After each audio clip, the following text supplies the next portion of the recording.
But what will really win us the match, I believe, is a Seagate Restoration. Right, big old draw, and as a Bant deck, when you get this kind of volume in your hand, and we can cast all these things here still as well. So, hello again, welcome back, and thank you so much for taking the time out of your day to watch Hello Good Game. Ladies and gentlemen, boys and girls, ghouls and goblins, we have a Bant deck called the Dream Team. Casmina, Enigma Sage, Teferi, Master of Time, and the Dream Trawler unite to form a nearly unbeatable deck. This is Bant colors, white, blue, and green. You could call it Quandrix with a splash of white if you need. This is a control deck looking to go, into turn 7 through 10 with your opponent. Not very quick games unless they're conceding. In today's video, we'll break down the deck list, talking about the strategies and synergies. How do all of our cards that are included come together to form a coherent archetype? And then we'll visit the gameplay footage, discussing our playlines and interactions as they come up, so you get to see how it will interact with the other decks involved in the Mythic meta right now. Obviously, we're still in top 1,000, killing it.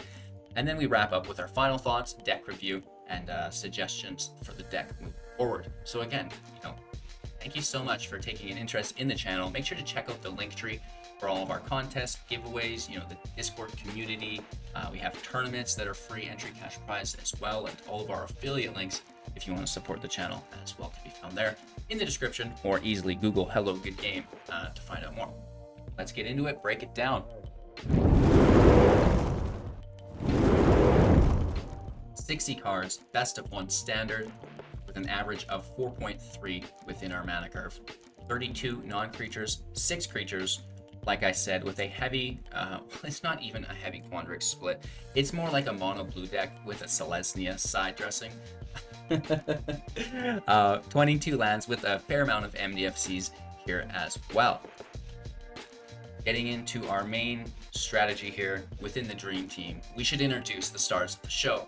Casmina, Enigma Sage for 3 mana, a 2/2, and each other planeswalker you control has the loyalty abilities of Casmina, Enigma Sage. We can +2 to scry 1. We can -X to create a 0/0 green and blue fractal creature token, and then put X +1/+1 counters on it. You can also -8 to search your library for an instant or sorcery card that shares a color with the planeswalker. Exile that card, and then shuffle your library. You may cast the card that you previously exiled without paying its mana cost, which is absolutely incredible. Teaming up with Casmina is Teferi, Master of Time for 4 mana, 3 loyalty when he enters play. Static ability of you may activate loyalty abilities of Teferi, Master of Time on any player's turn anytime you can cast an instant. This is great when combined with the Enigma Sage because you'll be able to use her abilities on each of yours and your opponent's turn as well, which is cool. Teferi's ability, which you don't really use much, +1, draw a card, then discard a card, -3, target creature you don't control phases out, and -10, you take 2 extra turns after this one. Bringing forward the final, member of the Dream Team, the Dream Trawler. This is a 3/5 with flying and lifelink. Whenever you draw a card, Dream Trawler gets +1/+0 until the end of turn. When Dream Trawler attacks and you draw a card, you can also discard a card at instant speed. Give Dream Trawler hexproof until the end of turn. We'll have to tap it when we do that as well. The rest of the deck really revolves around both controlling the field, regaining some of that advantage back as we use it on our opponent, and then free casting with our friends here. The -8 of Casmina is formerly used on Seagate Restoration, 7 mana, sorcery speed, drawing cards equal to the number of cards in your hand +1. You have no maximum hand size for the rest of the game. This is incredible. If you get that off on turn 4 or something, it would be more than that, turn 5 or turn 6, it's going to be amazing. Play to basically draw half of your library. You're drawing 7-8 cards potentially, and that's going to set you off for a good start to the rest of the match. Later on in the match, if we don't have a hand, we can take something like Emeria's Call, also for 7 mana, to create 2 4/4 white angel creature tokens with flying. Everything else gets indestructible until our next turn. Just as the flyers, right? The 4/4 flyers can deal lethal damage in just a few turns, which is quite nice. speaking of flyers, we have 4 copies of Brazen Borrower, a 3/1 with flash and flying. Brazen Borrower can only block creatures with flying.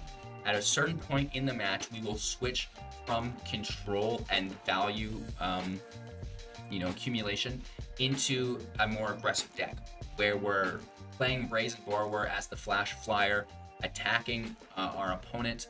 We also have the Shark Typhoon to create sharks, attacking our opponent with those, Emeria's Call, and of course the Dream Trawler, like aforementioned. So at a certain point, we will take our mind off of, controlling the field, getting more value back, using double turns, assembling your crew, and then we do want to start to execute at a certain point rather than just dragging out the game forever. And this is going to make your win rate go up quite a bit. So with that being said, we can also free cast with Kasmina or Teferi the Alrund's Epiphany. This is a great second option. I do like to cast the Seagate first. Once you have a full hand, if there's no Alrund Epiphany in that hand for you to just hard cast, sure, then search for another copy of that to cast for free, because if you have flyers in play and you take double turns, you will get lethal very, very quickly. For example, if you can cast Emeria's Call with either the Enigma Sage or Teferi, and then Epiphany with your own mana, those 4/4s are going to be able to attack alongside the 1/1 Ravens. So you'll be dealing 10 damage on the upcoming turn, and then again, your mana is going to be untapped, and if you can double Epiphany, you've won the game. So you can really deal a lot of damage with the flyers, and I want to make sure you guys know that going into the deck, that even though this is a control deck, you want to be killing your opponent with flyers as soon as you get the chance. Speaking of control, I know I keep alluding to it, we've got 2 copies of Negate, instant speed, counter target non-creature spell, 2 copies of Jwari Disruption, counter target spell unless its controller pays 1, also for 2 at instant speed. Again, for 2 at instant speeds, Disdainful Stroke, counter target spell with mana value 4 or greater. A nice spread on the counter magic here. We can also disrupt our opponent's plays with things like the Petty Theft for 2 mana at instant speed, return target non-land permanent and opponent controls to its owner's hand, Quandrix Command, return target creature or planeswalker to its owner's hand, counter target artifact or enchantment spell, which is great, for the tempo play. Or if we've switched now into the aggressive mode, put 2 +1/+1 counters on target creature, or just as a relevant value play, target player shuffles 3 cards from their graveyard to their library. I just like to take some of our reusable spells that we might want in the future with the command. We also can wipe the field with Doomskar, sorcery speed, destroy all creatures for 5 mana, foretell for 3. A single copy of Elspeth Conquers Death, exiling target permanent and opponent controls with converted mana cost 3 or greater. Next 7 non-creature spells your opponents cast cost 2 more until your next turn. Finally, return target creature or planeswalker from your graveyard to the battlefield with a +1/+1 counter or a loyalty counter on it, depending. This is great to pull our walkers. It's great to pull our Dream Trawler as well. With that being said, we have some more value within the deck. Eureka Moment, instant speed for 4, draw 2 cards. You may put a land card from your hand into the battlefield. This is great if we have temples, right? Because we can get the scry, set up our next turn, which is really nice. We have a Castle Vantress, tap for 5, scry 2 as well. Shark Typhoon, cycle it for X+2 to create an XX blue shark creature token with flying. I wouldn't ever hard cast this unless you're absolutely certain your opponent doesn't have anything to remove an enchantment. Just to go over it, whenever you do cast a non-creature spell, create an XX blue shark creature token with flying, where X is that spell's converted mana value. This is only if it gets hard cast, right? When you cycle it, you just get to create the single token, which is nice because you're also drawing the card. I believe I've touched on all of the cards in the deck. Thanks again for your time and attention. I hope I've shed some light on how to pilot this deck effectively and efficiently, and how all of the cards work together. If you have any questions, please don't hesitate. Leave them in the comment section below. Both myself and the community will go out of our way to help you sort that out. Make sure to check out the link tree to get in on the latest and greatest. Even the download link for Magic Gathering Arena Assistant, a must-have add-on for everyone on Windows. So get in on that, check out the other goodies, and of course, we'll bust into today's gameplay footage here, and then we'll wrap up, of course, with my final thoughts. Take care and enjoy. All right, going first, which is great. At least we know our opponent's not cheating, right? This way, if we're going first. Teferi is a big part of the deck, but what are they playing? And we have no Doomskar, right? We have to assume in best of one that it's an aggro deck. Even this, we have to assume it's just big boy rogues.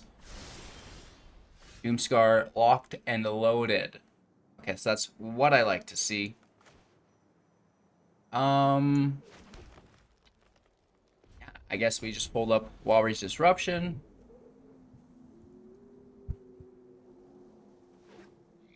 They probably just don't cast. You dog will follow suit, and you know, your go. I do like Kasmina, especially now that you know we have Doomskar on lock in case it was an aggro deck. Tome on our end step is annoying. It could be Dimir Flash, right? So, you know, screw rogues has been the recent sentiment. You know, many like-minded individuals. And you can actually play Dimir Flash still with a few of the rogues. It's still terrible, but it's not as confined to it. And you get to play things like the Slithering Wisp or Slither Wisp. Yeah, this right there. You know, I'm telling you guys, manifestation is a real thing. So I say no thank you, Mr. Wisp. It's a good card, you know, it's 3/2 attacker, and they can, you know, really lay in with some heaters. Right, because every time they cast another card with Flash, they actually get to draw a card, and we lose 1 life. So, ooh, so scary. Land in tapped.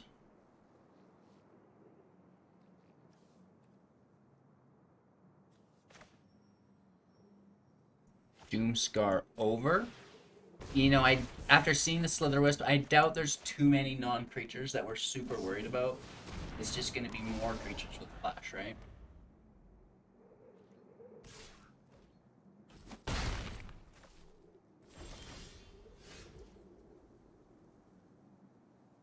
Which is worrisome for us. I wonder if they have counter magic.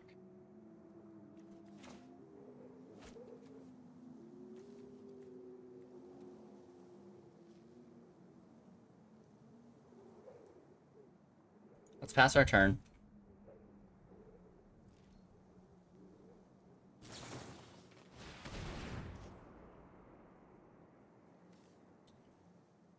Ultra annoying. I'm just trying to bait their hand out as much as we can, I guess.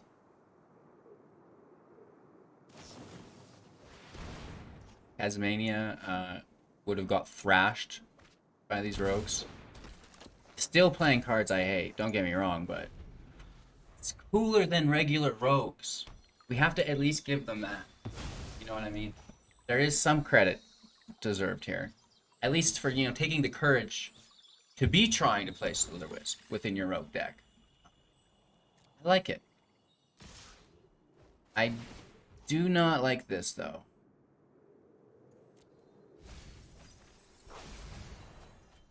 I would like to Doomskar and then negate their counter is kind of like my ideal play here. Because of the Slither Wisp, look at how many cards they still have in hand. It's a beautiful sight for someone. Not us, but we do have to mitigate this. We're at 10, you know, they could power up these Thought Thieves at a moment's notice with a few of the other Flash Rogues, which maybe they don't have because I would have guessed them to have played them there to deal that chip damage, get the draw, unless they really do just want to end phase it on us and then continue the assault. It's going to be hard to say. We're going to take a risk here. How many rogues do they have in hand? Can we find another Doomskar? No. And watch them just play like 6 rogues here.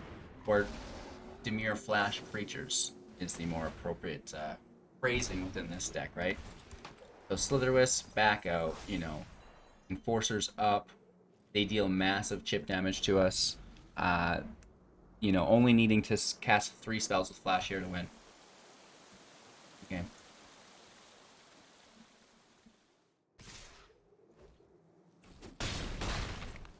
Do they not? They have to have it. Right, here's one.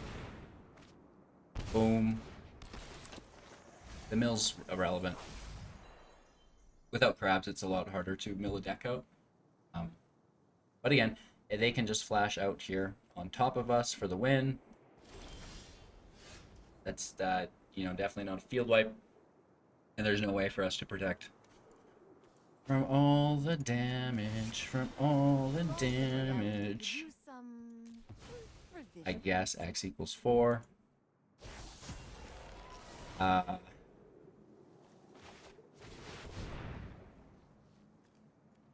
All the damage. I'm thinking, like, you know, we bounce something, but it just gets replayed, and that's a flash. Like, just not gonna work, you guys. Try another match. Good game. We're going first. We have a wipe, plus our basic combo in hand. Playing against Lady Rogues. Land is good. Right, we have everything we need for our Eureka Momentos.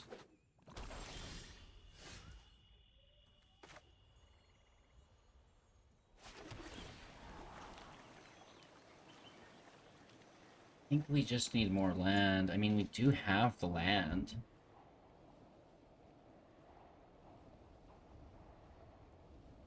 Friggin' hate rogues. First guy gets respect. Whoa, okay, so this is not rogues. Second guy also gets respect.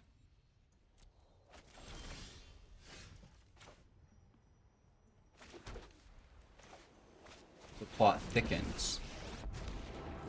So original strategy go. Just looking for land. We want to get this moment ripping. If not, Teferi can go.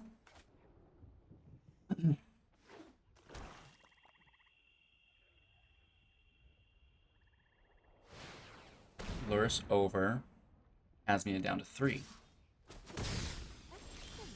I'll bite. You have potential.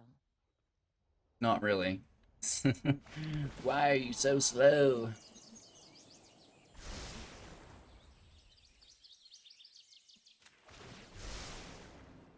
Take the land, I guess. I mean, we don't need to be Doomscarring just one. Prepare for tomorrow. And we can just, like, stash those over. Next turn we have a Teferi. Fire Trident's fine. It's definitely mono black aggro. I'll see you after class. Oh, we don't have the 2 blue. No. Alright. It's fine. It's fine. It's fine. It's fine. Let's try to get another land on top.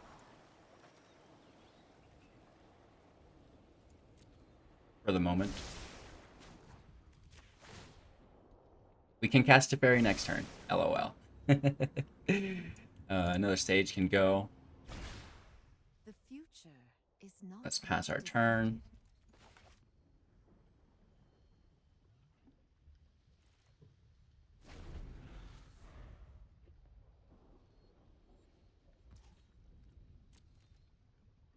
We get hit for 3, down to 3, just soaking up the damage, right? At the very least, she does an amazing job of that.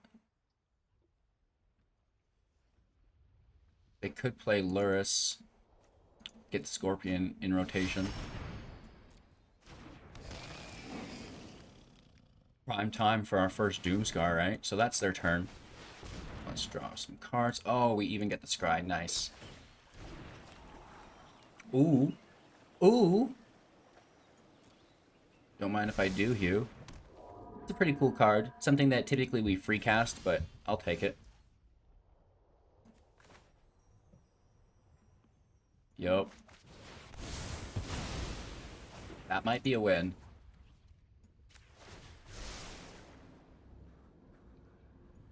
Land is good. There's still time for my plans.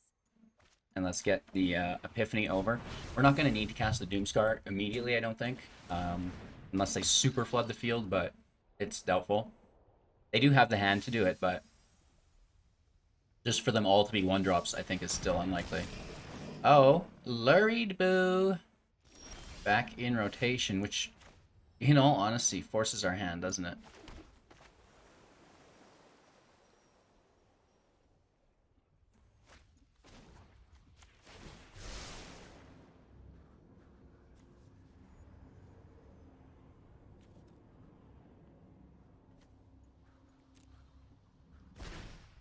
Focus on the future. Let's clean it up.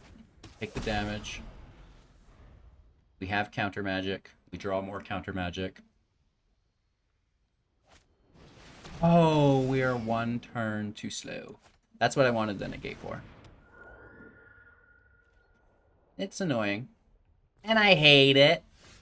But we're going to be okay, right? So this can +2. Just great. The negate can go. We already have one. Well, Alrund's Epiphany. We must prepare for tomorrow. Right, that gets us another turn. Then we can -8.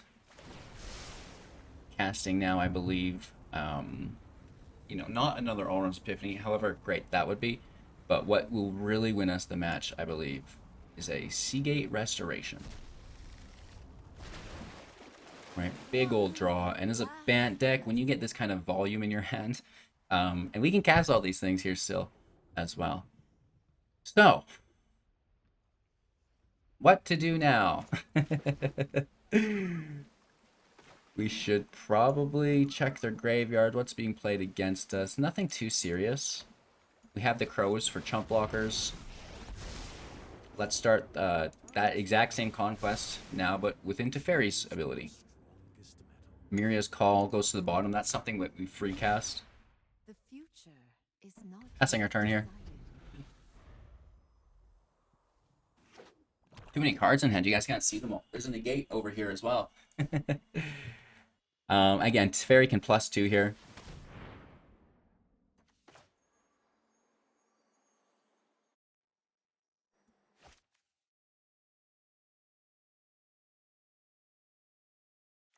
Sure. Let them have the draw. Because if they could just do it again on us, right?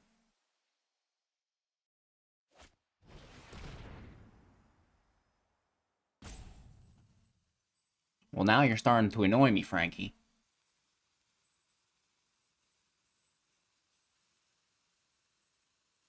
And they've not cast from their grave yet, so we would have to double negate this.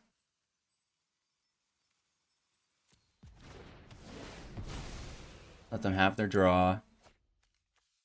Just play slow. It's okay. All is well.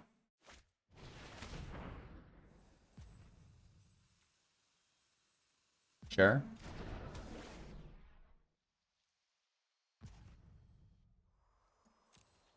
Let's see these attackers. Both onto Teferi.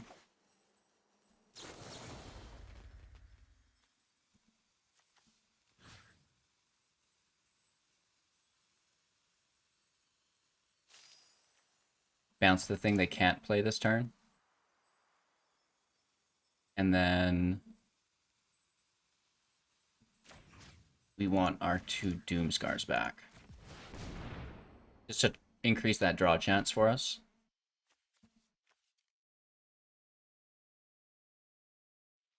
And then we're still able to use Teferi's ability to see what we want to do. I think we'll just use his plus ability. Right, we either go down by 1 or down by 3. Right, if we phase out the Eidolon, it's not as good. Or, because it's at instant speed, we do -1, which it would regularly be anyways. And now we assign this as our blocker. We're not past blockers yet, are we? I will cry if we're past blockers. This 1/1 is my blocker.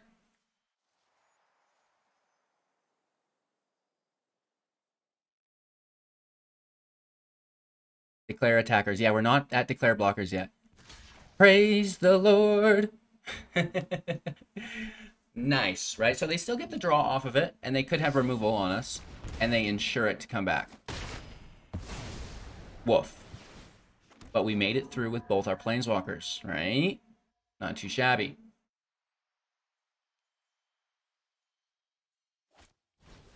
Vessel in play. Woo! Take a deep breath. We survived one more turn. Congratulations. You're playing a control deck. I like it. I like it a lot. So, we really want to get Lurrus with that, right? So let's +2 with Teferi. Just Scry can stay there. It's for the points, you know what I mean? There's still time for I guess Temple's for the points as well. They're like, what do they have there? That's not good. And, yeah, I think we just probably do that same old joke to them. I don't know if it's a joke. It's a pretty cute playline. Oh, no way. You don't do that to us, bro. Good game. They're not into it. I love the deck, ladies and gentlemen. If you can get set up, if you can get a free cast out. Oh, Bant control has always been my favorite kind of control. I love it. You know, Eureka Moment is so sick. The Enigma Sage at Teferi. Free casting, the Seagate. Ah, it's too much. I love it. All right, we go first. The land isn't that bad, but we don't have a green source. We really need to get it here. No. Where is a green source of land? No. Uh-oh.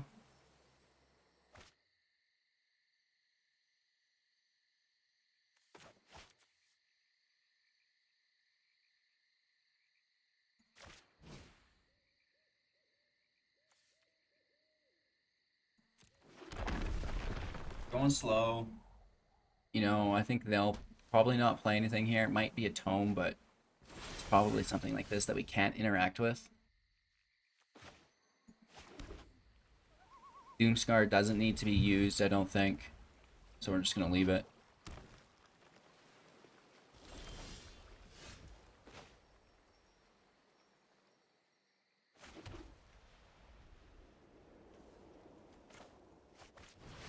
Barry goes out. Could be a counterspell. Okay. Ouch. Ouch. Why you do this to us?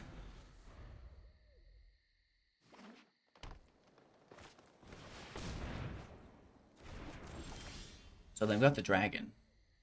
Sure, they've got the... Why have we not pulled a green land yet?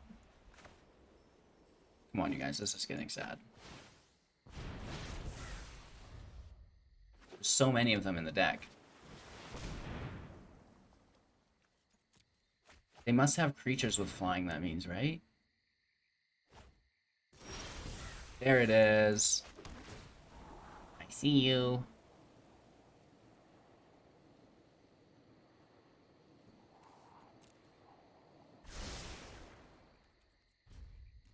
Let's pass our turn. What's going on here? Whoa. What you doing with all those counter spells, Willis? What you doing with all those counter spells, Willis? Alright, let's pull one out here. They only have the mana for one, and we can just, like, pick it up with Jwari Disruption, probably.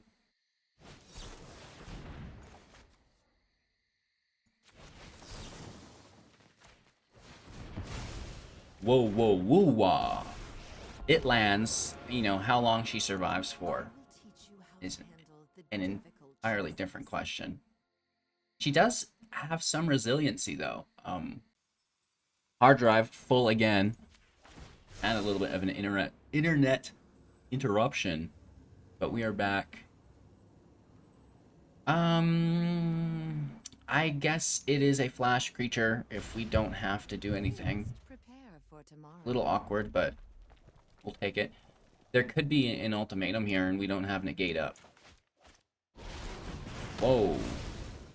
Dark days lie ahead. Crackle with power. Mad respect for playing that, bro. I like that a lot.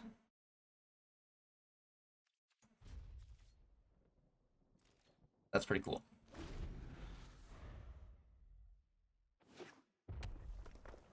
So we definitely want to keep this negate here. Right? If they're going to be doing that to us.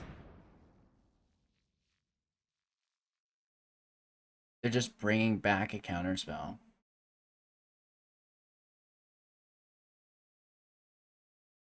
But that would eat our negate.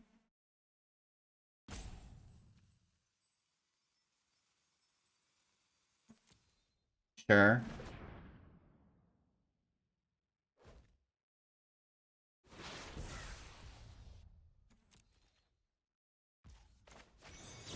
Borrower takes flight. Now they can't use that same saw it coming that they just foretold. You do have to wait a turn after foretelling, which is kind of like a double-edged blade there. Like right now they could cast it on our Alrund's Epiphany, so we don't dare.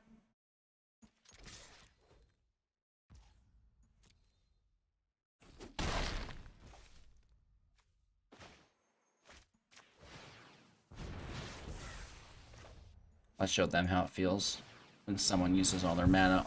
Or telling when you hold up counter magic. Crush the weak. Alright. Maybe I should have bounced it back to my hand.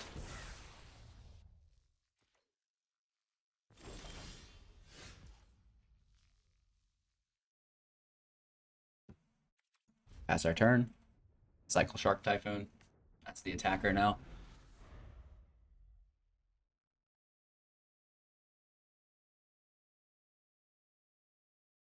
I mean, unless they do it for less than their total mana, and they hold up a counterspell, we should be fine. And that's to say if we don't have two of them. Is it an instant speed spell? No, sorcery. We cycle this for 4.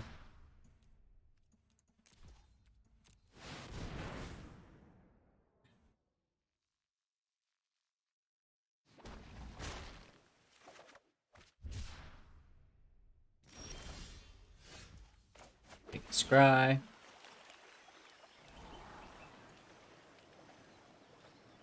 mean, the land's not bad, but it's not the greatest.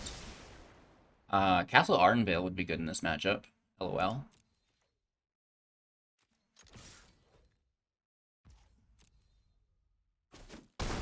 Alright, some damage going through. Ending our turn, we have not only a negate, but a stroke as well. Gonna help, but I don't know if it'll be enough.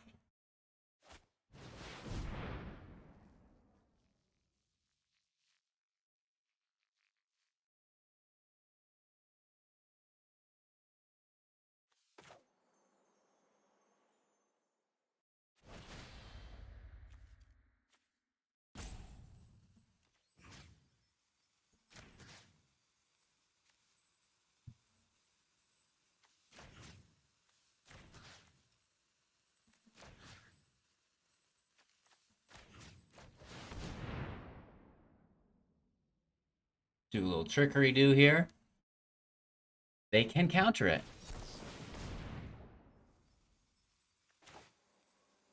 Do they have another?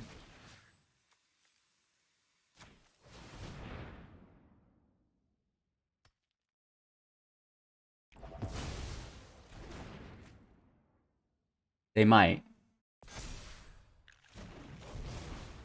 And now hopefully they don't have more damage. Oh, they do.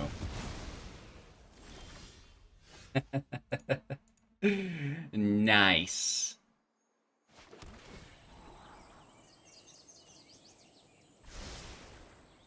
And we can't protect this without Disdainful Stroke, right? This costs 6, right? We have 7, which is fine, but this was a tapped land, so we can't protect it, but we couldn't anyways. Is that a freaking counterspell? Yeah, just play it smart. Win the game, don't play for the turn. Don't win the turn, win the game. So when we counter this, the copy still goes through.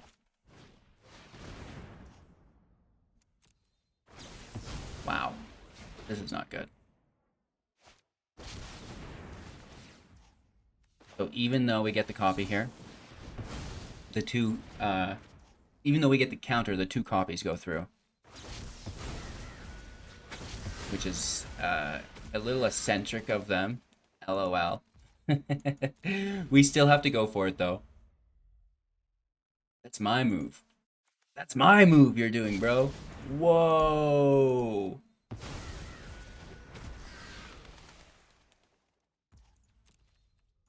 Yikes. So I think this is lethal, isn't it? We get hit for 4 and then 12. So we'll have a few life, I guess. Never mind. They just need a few more damage. Yeah, that's it. Good game. Wow. Are these instant speed? Are these instant speed? No, they're not. Really, really close. That copying of the Alrund's Epiphany is ungodly, because you've seen how even though we countered it, the copies still go through, and unless you have Whirlwind of Denial to counter the stack, it ain't happening. Which is it's unique. It's a really cool play. Good game. We go first. Are we gonna have that land issue again? Yes, so mulligan. This looks better. Toss Elspeth.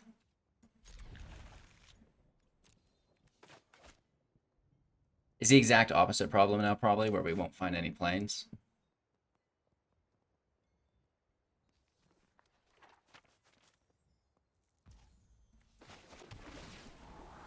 Alright, playing against more rogues.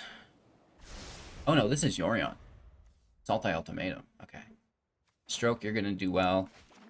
Shark Typhoon never gets hardcast because they have the beloved, Binding of the Old Gods here, I'm sure, somewhere.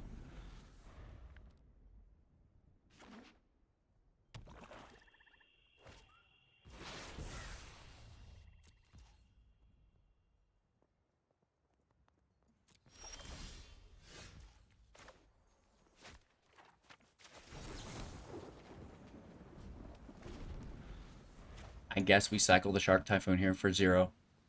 We can't miss the land, and we don't get to counter this.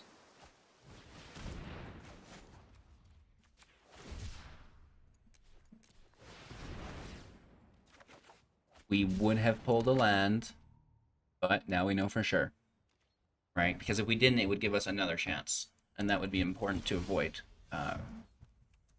breaking, quote unquote, which is not getting a land when you need to every turn, at least until you're full curve, in which you should be dropping 2 spells of average mana value each turn.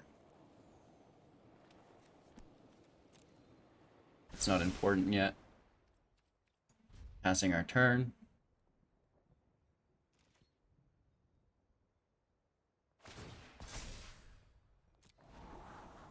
The Tome is definitely something that we could include in the deck. I chose to go with Shark Typhoon so we could hold up mana more frequently rather than playing the Tome and just relying on field wipes, which is a lot of, I think, what this deck does is, Shadow's Verdict, Extinction Event, and then Ultimatum, perchance. Let's see if they pull it for us here. They do. Okay, so big surprise. Right? Just the same Yorion deck that you're all familiar with. Boring. Decklist for 1. I wish everyone tried new decks every day. Like, that would be the coolest thing. What an environment.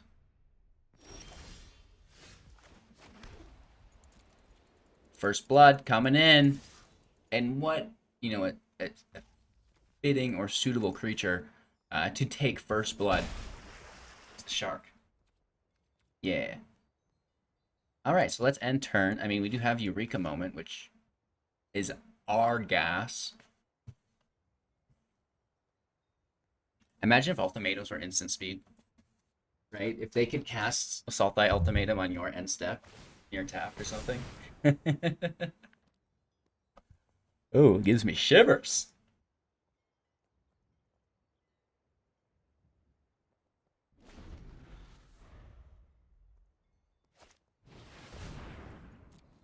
Alright. Do the Yorion do. It's like, what was it, the Hokey Pokey or something? Put my left foot in and put my left foot out. Put my right foot in and I shake it all about. Like, whatever the fuck that was. And that's like the Yorion dance, right? I put my artifact in and take my artifact out. I put my enchantment in and I take it all about. Oh, that's just how I feel. Because it's for children. I'm kidding. Shots fired. Yorion decks are fine. Especially ultimatum decks. They're more fine than the rest. Let's take the scry here. We're untapped next turn.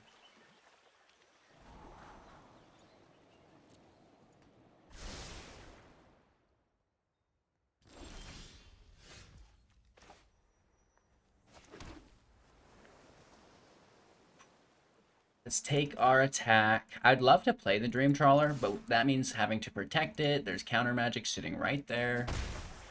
Right, so let's just end our turn. And then we'll play the Borrower.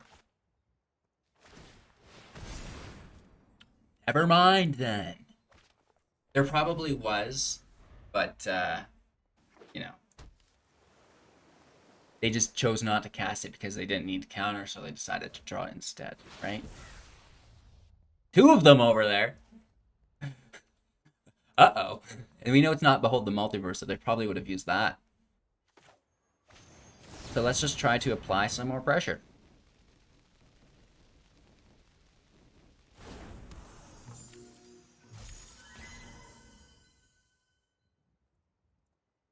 What you doing, Willis? Okay, little heartless act.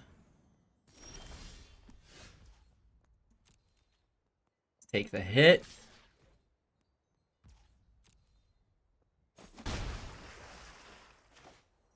Land in play. Trawler out. If it's a lame counterspell, we can't protect against it. I'm going to be honest. Right? Stroke is really good against, things like Elder Gargaroth. It's a tome draw, which sacrifices no bounce with Yorion. One to the bottom. They draw. Oh no, that was a tome scry. So they must already just have counter magic.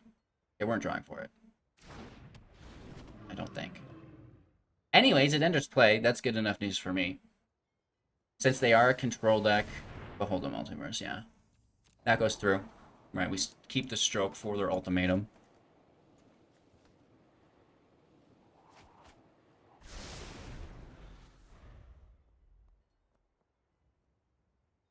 Oh my gosh.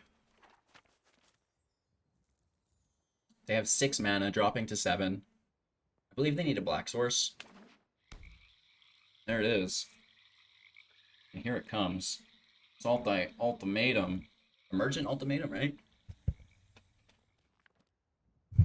I don't even know. I don't even read the card. I just slammed the concede button. Right?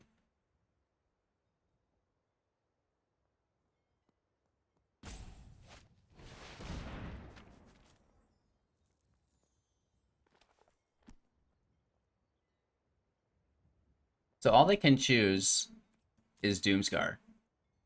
But they do get to see that we have a stroke handy, which kind of like foils our plan.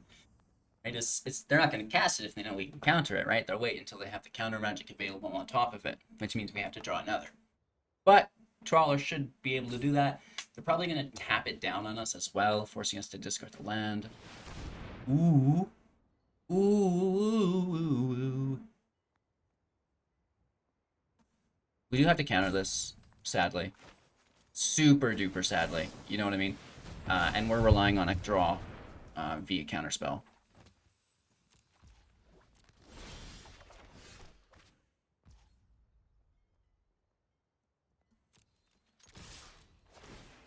Big money, big money. Well, that might find it.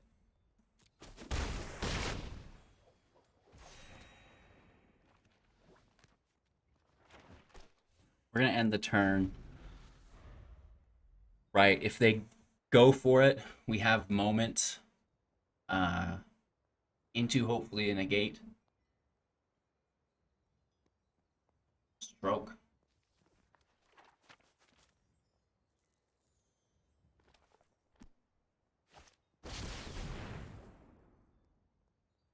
That is not Emergent Ultimatum. What is that?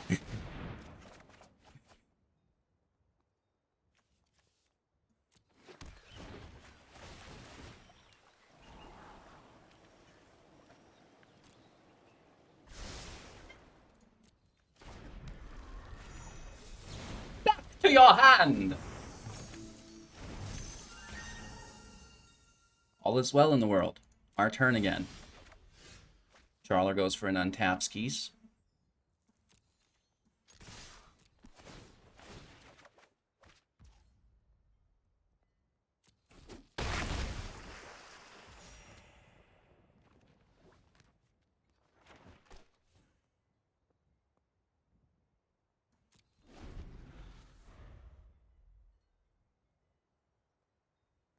They have 7 mana. They don't see our hand anymore. They do it again. Burned not once but twice. Not good to hardcast. That's today's lesson. And that's lethal next turn thanks to the Borrowers because they're tapped and we can cast them. Oh. Oh my gosh. Got him. Nice. We didn't play Teferi in this matchup because we wanted to hold up all of our mana, you know, to bounce what they had and to flash in these flyers. To make that clear, we have that question here. Whoa. Okay. So this is definitely a deck. Confirmed. Teferi, Master of Time, Enigma Sage, hard casting, Seagate Restoration, probably automatic win.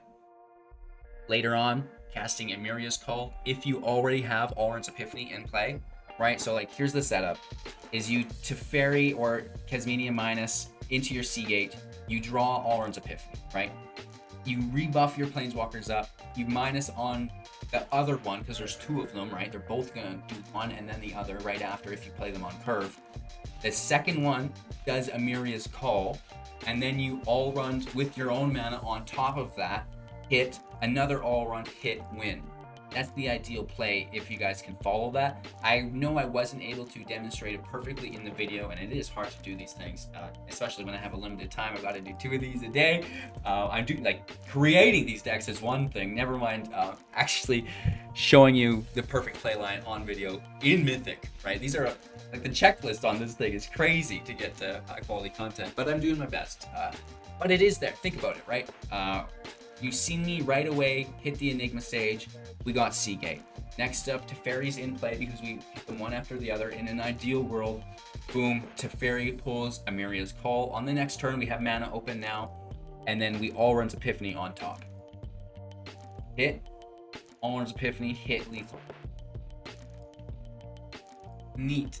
How can we improve the deck, though? How can we really hone in on those things? I think the Seagate should go to 4. I think Emeria's Call should go to 4. We trim the basics. Just so we always have it ready. I'd hate to draw them both in my hand and not be able to do it. Maybe 3 each, right? So that's my suggestion. I do love Dream Trawler in the deck as well. I think it could probably go to 3 as well. You know, the counter magic I'm confused with a well, not confused. I love the stroke, but sometimes you get screwed. Is just 4 negates better, but then what if an Elder Gargaroth hits play? Now I'm forced to have a Doomskar or an ECD. But then again, Quandrix Command deals with the 2. There are options, but it's always a balancing act, I feel like. It's like, how do I balance all of this perfectly? And it is like, I want to include some other things all the time, but it's hard. So let me know your guys' thoughts and suggestions, and maybe some of them, are coherent to my own thought formations, and we can incorporate them into the next build. I appreciate you guys watching the video to the end. Thank you so much. Make sure to check out the link tree if you haven't yet. Have a magical day. And of course, if you want to support the channel for free, just watch some more videos, okay? Right? Double the amount of videos you watch each day. If everybody did that, I would be very pleased. Take care. Don't miss out on our contests and giveaways, and we'll see you soon in the next.